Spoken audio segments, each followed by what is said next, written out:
What's up, you guys? All right, well, I'm here to answer the question that everyone's been asking. What is it like to day trade in St. Martin? Well, I really can't complain. It's beautiful here. And so I'm gonna give you my review of the island from the perspective of a day trader. So this is, I'm appealing to a very niche audience. So what kind of questions are we asking? How easy is it to get here? How's the internet? And that's it. Okay. So the internet is good. I've been trading here. Today was my 8th day, and I'll also do a recap during this little video. So today was my 8th day of trading on the island, and internet has been fine. I had one day, and I know it's hard to take me seriously, but you have to protect your skin. So you guys want me around for a long time, so I got to make sure I, protect myself. So I had one day where I had a little bit of latency issue. So I was hitting the buy button and kind of like nothing was happening. And then, 3 or 4 seconds later, I would see my position show up. I'd press the sell button, nothing was happening. 3 or 4 seconds later, I'd see it sold.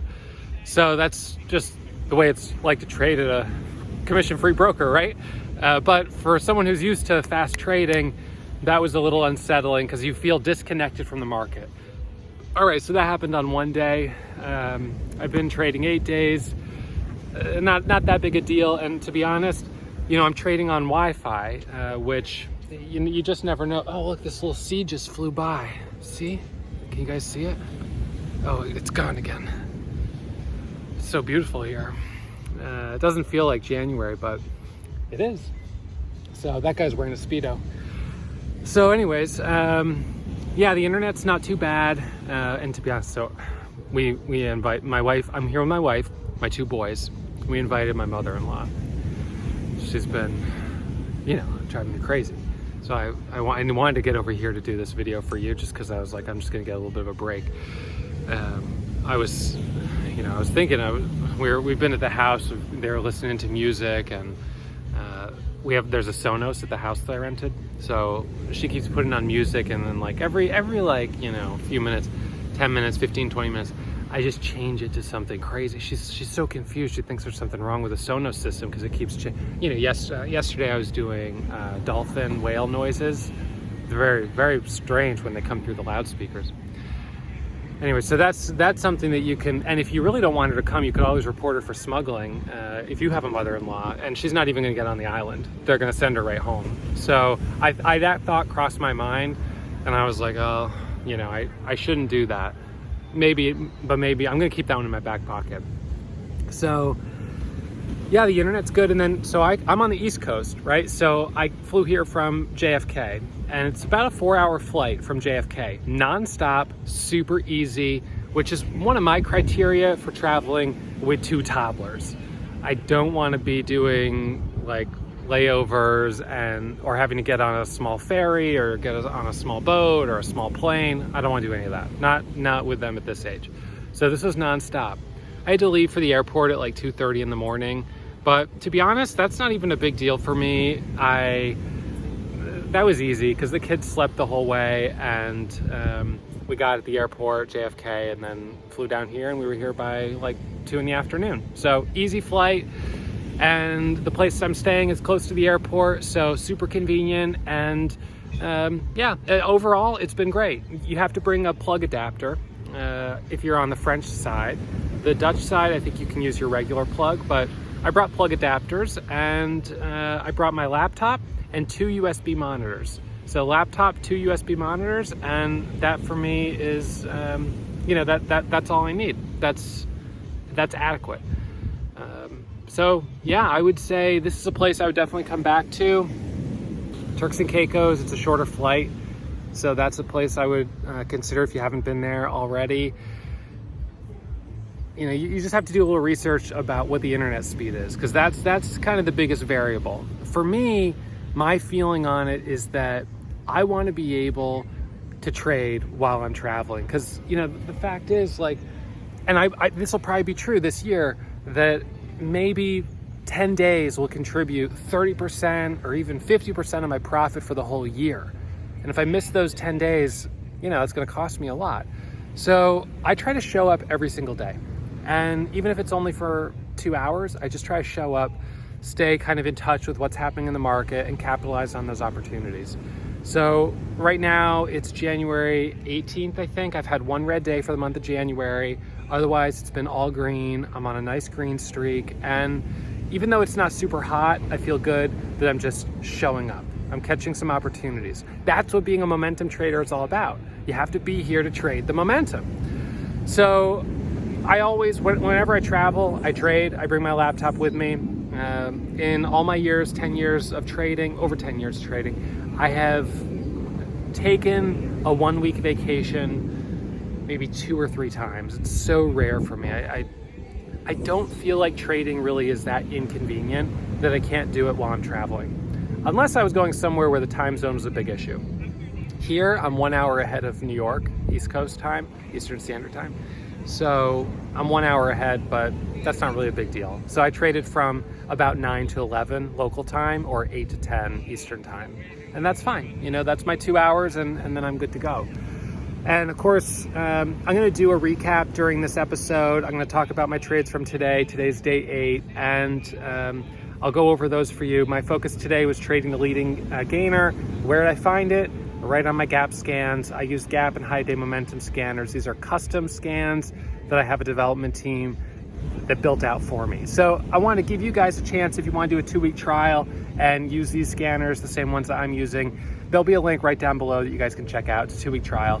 So give it a shot, see if you like it. And over the next 2 weeks, of course, I'll be trading every day. And it's pretty much the same routine as always. Sitting down bright and early and looking for stocks on the scanners, looking for stocks that are moving up, trading momentum.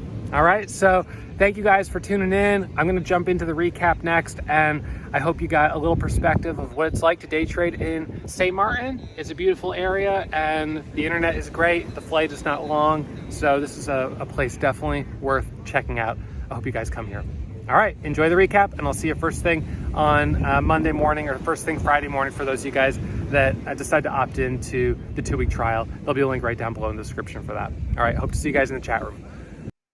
All right, everyone, so I'll give you my day 8 of trading in St. Martin recap. So today was one of those days where I focused on the momentum strategy. This is momentum trading. I traded the leading percentage gapper in the entire market, and that's the one that I did the best on.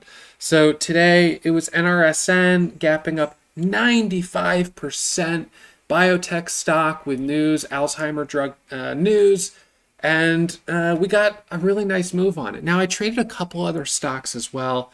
At the time, each of those stocks that I was trading were either the leading, second, or the third leading gainer in the market. But you know, the leading gainer changes. So what is the leading gainer at 8 a.m. might be different at 8:30 or at 9 as news comes out on other stocks. And so as others move up the rank, you know, some can move down. And that's sort of the fluid nature of the market. But my goal as a trader is that each day I'm looking for at least 15 to 20 cents per share out of the market. Now, if I trade with 100 shares, 15 to 20 cents is $15 to $20. If I trade with 1,000 shares, 15 to 20 cents is $150 to $200. If I trade with 10,000 shares, it's $1,500 to $2,000, right? So it scales up based on how much size you're willing to trade. So for me today, trading with my kind of regular positions of anywhere from 5,000 to 15,000 shares, I was able to lock up about $2,500 on NRSN and a total profit on the day of $3,107.69. That's not a bad day. I mean, look, this is a great day. And to do this on vacation is phenomenal. My goal when I'm trading and traveling is to spend as little time in front of the keyboard as possible. And that means I need to consolidate my trading into the hour where I'm the most efficient, where I typically will make the most. And then the hours that I might typically trade at home but not make as much, I just won't do that on vacation. So that means I've been trading between 8 a.m. and 10 a.m., which is Eastern Standard Time. So I'm an hour ahead here in St. Martin. So it's been trading from about 9 a.m. to 11 a.m., which, does kind of stretch the day. It's already 11 a.m. and I kind of am ready to go to the beach and go exploring and do other things.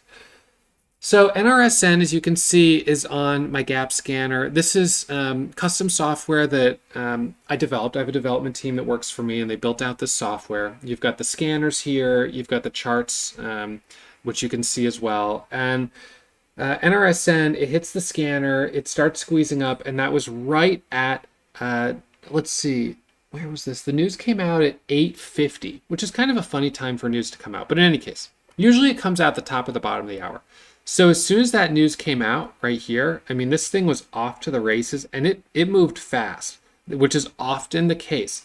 I call this the algo spike. So you have high frequency trading algorithms that are actually trading the breaking news faster than any human trader really ever could. So we got this first initial pop here up to 215, pullback, and then a pop here up to 244.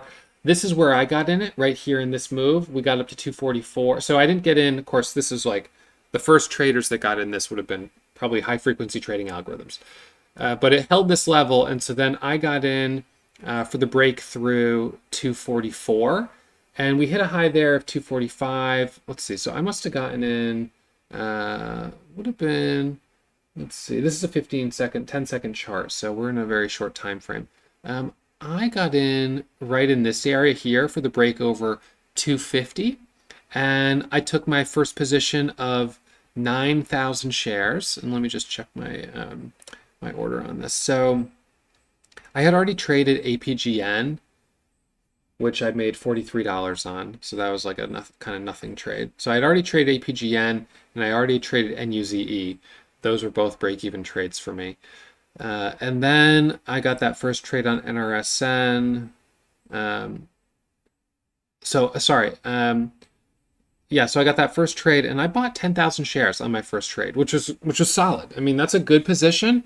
And on that first trade, I made about 15 cents per share. So that was about $1,500. And then I kept trading it as it moved higher. And we ended up getting a squeeze really very quickly up to a high of about 260. It then pulled back. I got back in as it broke through 260. We got to move up to 265, 275, 279.